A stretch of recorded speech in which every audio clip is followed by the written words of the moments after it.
Hi guys, yes, Andy N, spoken label, back in the house. The fantastic Alice Godliman.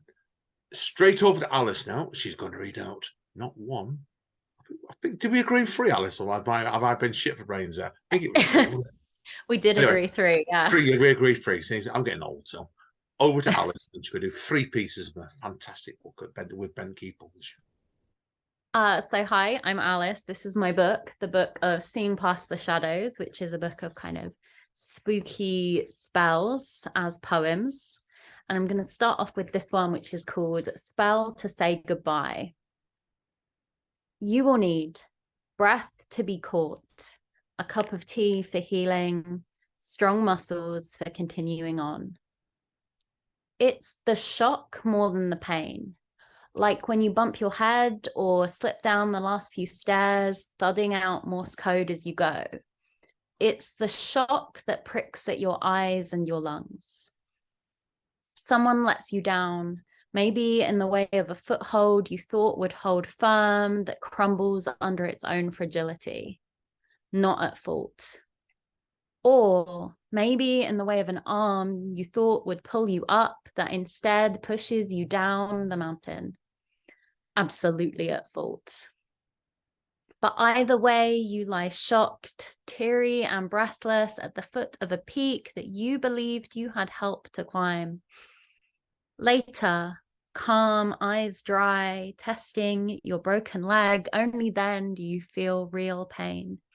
Real injury without the cushioning jolt. Those tears are fuller, heavier. That's when you mourn. See, shock wears off, but pain will stay until you feel it. So you hold yourself. Drink tea for the loss and smooth arnica on the bruise. Set the bone as best you can.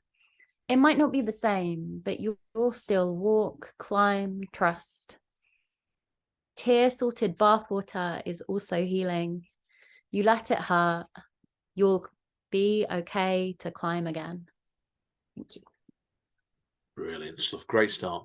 Now, what I'm curious of this one is, Alice, because if people look at the collection itself, this one actually is about a third of the way through the collection. And I noticed with this one straight away, people will review this. It's a spell to say goodbye. I might have been tempted to put this as the last piece in the collection, actually. What made you put it I'm going to be honest, at a certain point, it was the last poem in the collection. Oh. You're not wrong. I have rearranged the poems a few times. And it just didn't feel right because although it's called a spell to say goodbye, it's more about continuing on after you've said goodbye. The poem is inspired by what I've been calling a platonic heartbreak. I don't think people talk a lot about romantic heartbreak. People talk a lot about breakups, and as they should do, but people don't really talk about the fact that friendships are also really important relationships, and that when they break down for whatever reason, it can really, really hurt. And I had a really painful friendship breakdown a little over a year ago.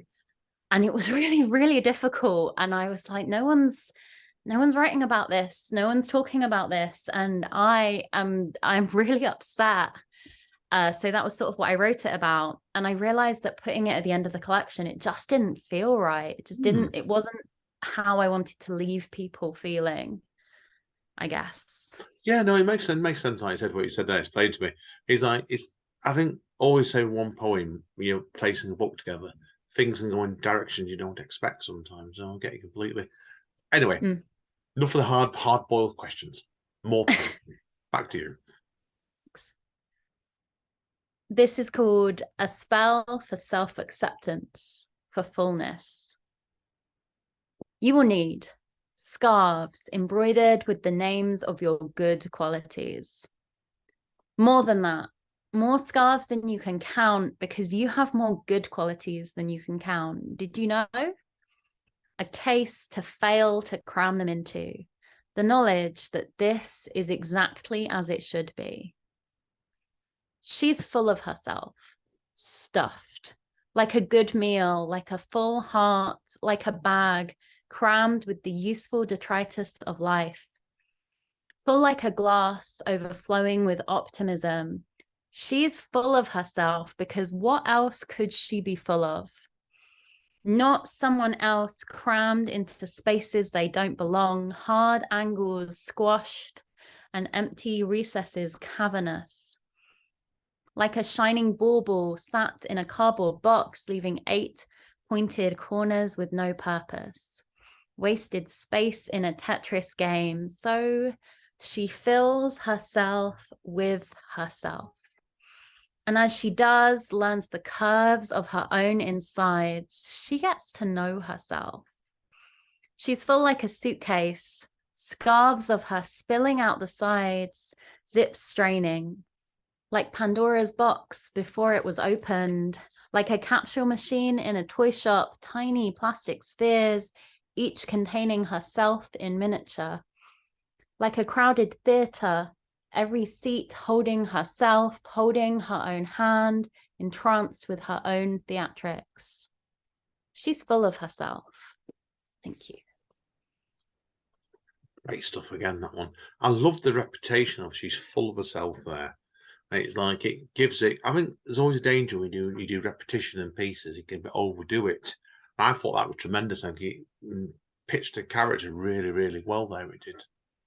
Thank you. I think the point of the poem is like this phrase that we use to say someone's full of themselves. It's really to try and make you think about what it really means, which is why I wanted to repeat it so much, because what it means, it kind of doesn't mean anything. So repeat it until the phrase loses meaning or changes meaning. It seemed sensible.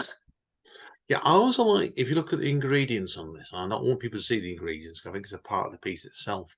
I love the references, scarves embroidered with the names of your good qualities. And I thought, oh, that itself is a great image. That's the ingredients of the piece itself. So I wanted the ingredients, although they are separate to the poem, I sort of also wanted them to be part of the poem. They're still supposed to be poetic, I suppose, for want of a better term. They're still supposed to be nice to read. It's not like the recipe ingredients list. Yeah, of course, straight away of it unseen completely there. Brilliant. Okay, on to the big finale now. Back to you, Alice. This is Spell for Midwinter Light. I realize we're a little bit outside of December now, but just pretend. You will need sugared fruit, a fir tree, candles, and fairy lights. December. Light flees from outside, barely stays long enough to press its nose against frosted windows like a cold child soon whisked away. The sun stays so low we can still see the moon at midday, offering her light to us as if to say, "Here, can I help?" December finds me inviting inside pieces of light. See, if light was like water, we'd bottle it as we saturate winter food in spices grown in tropical climes, cinnamon, cloves, and nutmeg, or coal and clementines. Tiny suns snuggled in a stocking, or candles. Tiny fires on every cold surface, or her pan of mulled wine on the stove. December, where we could mourn the sun setting at 3 p.m., but then find late afternoon light kept under blankets or reflecting from the sink. Find light in arms circling warmth from behind as I lie half asleep or stand washing 2 plates, 2 forks. We stay inside. She brings light inside. Even as my eyes roll like the sun that circles low to the horizon at a bad joke told well. But my chest feels warm and tight like hot summer sand underfoot, sand so warm it might turn molten like a glass ornament. December brings fire inside, crackling or wick confined. It brings golden glass ornaments, hung from boughs evergreen and drenched in light, as if we might, pining, remember the sun is still out there somewhere. Even stored in mincemeat and ginger and candied orange peel, the jewels that can only come from warmth. So I taste the sunlight in your mouth. You eat memories of heat, the promise that summer will come again and will find us still as pine trees and holly stay green year long. I taste you, imagine sugar and sunshine. December, the birds fly south, and I sometimes wish I could do the same, but we stay here, where I fly to a different south. Yours, sugared, warm. Thank you.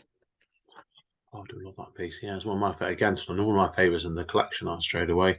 I love the way you've got it done at the end there. It was like a letter at the end of it. And it gives it that sort of, it's quite an individual flavour there. No, it's brilliant. Really, really think you do sum up with winter there straight away with that beautiful stuff, Alice. Thank you. Thank you. Yeah, like I say, I know you said this episode's coming out in February, but it will still be cold. The poem will still be relevant. I get the feeling the way it's going, well, probably cold in bloody April the way it's going this year in a minute. So yeah. So I'm just looking forward to it still being light after 5 p.m. It will be so nice whenever that happens. Sooner the better. Anyway, we'll wrap up this party anyway, Alice. And just people are watching is exclusive in TikTok, particular. Where can people get your book from again? So you can buy my book from benqpublishing.co.uk. They are the publishers. It is called The Book of Seeing Past the Shadows. Also have a look at the other books that Benki published because they're all brilliant, but especially mine, obviously. Make sure you buy Alice's first of all, particular, right? So anyway, Alice. First, and then the others. And then, of course, we've got more to chat about here. Non-relation spoken label. It's been a pleasure today. Thank you very much. Thank you. Take care, guys and girls. See you all. As Don Callis in Pat Wrestling says next time. So stay safe and stay over.